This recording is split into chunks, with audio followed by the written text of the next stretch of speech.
राधे राधे दोस्तों, 16 सोमवार व्रत के पूर्ण हो जाने पर उद्यापन किया जाता है। तो आज मैं आपको बताऊंगी 16 सोमवार व्रत का उद्यापन कैसे करना है, दान कैसे किया जाता है, कुंवारी लड़कियां उद्यापन कैसे कर सकती है और भी बहुत सारी जानकारियां आज की वीडियो में आपको मिलने वाली है।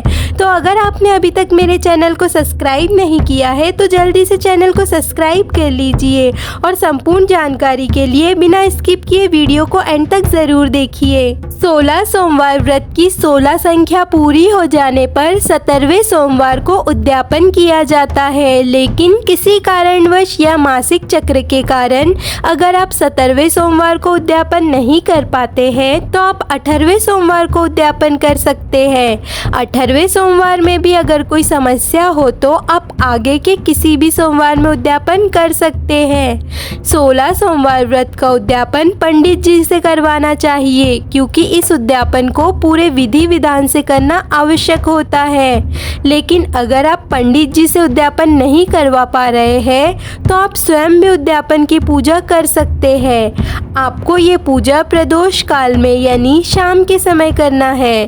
आपने 16 सोमवार व्रत की पूजा घर पर की हो या मंदिर में जाकर पूजा की हो, उद्यापन आप दोनों जगह में से कहीं भी कर सकते हैं। आप घर पर भी उद्यापन कर सकते हैं या मंदिर में भी जाकर उद्यापन कर सकते हैं। 16 सोमवार व्रत के उद्यापन में आपको 16 जोड़ों को जिमाना होता है, तो आपको 16 जोड़े पंडित पंडिताइन को घर पर बुलाकर भोजन करवाना है और दान दक्षिणा देनी है। दान में आप महिलाओं को 16 श्रृंगार का सामान, वस्त्र और दक्षिणा दान करें और पुरुषों को वस्त्र और दक्षिणा दान करें। दान में दक्षिणा आपको ज़रूर रखनी है, क्योंकि दक्षिणा कमियों को पूर्ण करने के लिए होती है। तो आप अपनी सामर्थ्य के अनुसार दक्षिणा रख सकते हैं। 16 जोड़ों को जिमाने की संख्या काफ़ी अधिक होती है, बहुत लोगों के लिए ये संभव नहीं हो पाता है। तो ऐसे में आपके पास दो ऑप्शन है। पहला ये कि आप 16 जोड़ों को भोजन करवाएं और दान में एक बिंदी का पैकेट, एक रुमाल और एक का सिक्का दे सकते हैं। दूसरा ऑप्शन है कि आप 1 या 5 या 7 जोड़े को घर पर बुलाकर भोजन करवाएं और दान दक्षिणा दें और बाकी जोड़ों को उनके घर पर जाकर बिंदी का पैकेट, एक रुमाल और 1 रुपए का सिक्का और साथ में भोग का प्रसाद देकर आ सकते हैं। पर जैसे कि मैंने बताया, ये दोनों ही ऑप्शनल होते हैं। आप अपनी सामर्थ्य के अनुसार उद्यापन करें, मन में कोई शंका न रखें। अगर आपको 16 जोड़े पंडित पंडिताइन नहीं मिलते हैं तो आप 1 जोड़े पंडित पंडिताइन को दान कर सकते हैं, बाकी अन्य किसी भी जोड़े को दान दे सकते हैं। आप चाहे तो किसी मंदिर में जाकर वहां पर पंडित जी को सूखा अनाज और दक्षिणा दान कर सकते हैं। सूखा अनाज आपको इतना रखना है जिसमें 1 जोड़े के लिए भोजन बन जाए। उसमें आपको खीर बनाने की सामग्री भी रखनी है।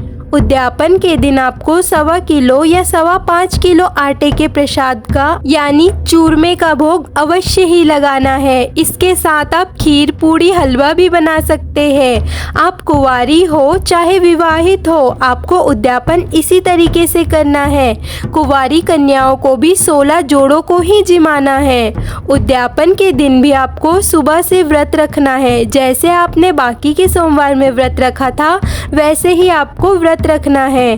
दिन भर व्रत रहने के बाद शाम को प्रदोष काल में उद्यापन होने के बाद आप भोजन कर सकते हैं। आपने जो भी भोजन उद्यापन के लिए सभी के लिए बनाया है वही भोजन आप कर सकते हैं। वैसे तो मैंने आपको उद्यापन से जुड़ी संपूर्ण जानकारी दे दी है, फिर भी अगर आपको कोई कंफ्यूजन हो तो आप कमेंट करके पूछ सकते हैं। इन्फॉर्मेशन अच्छी लगे तो वीडियो को लाइक कर दीजिए और चैनल को सब्सक्राइब कर लीजिए। हर हर महादेव।